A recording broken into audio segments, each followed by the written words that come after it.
Frères et sœurs en Christ, aujourd'hui lundi de la 22e semaine du temps ordinaire année B, les textes de la liturgie nous invitent à être des porteurs de la bonne nouvelle du Christ. Eh bien, nous savons que notre société actuelle n'est plus prête à entendre certaines vérités.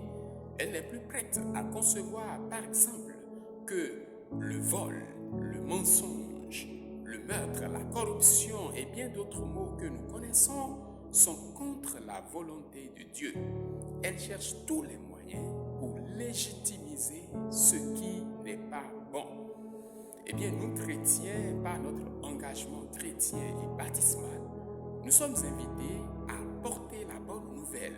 Nous sommes invités comme Saint Paul dans la première lecture, dans 1 Corinthiens chapitre 2, versets 1 à 5, à annoncer la parole de Dieu et non annoncer notre propre parole ou annoncer la parole que la société voudrait entendre. Eh bien, notre mission en tant que chrétien, c'est d'annoncer la parole de Dieu. Et en annonçant cette parole, en disant cette vérité, en proclamant ce qui doit être, eh bien, nous allons rencontrer bien d'opposition, tel que Jésus lui-même a rencontré dans l'évangile Luc chapitre 4, versets 16 à 30. Eh bien, nous allons rencontrer des oppositions.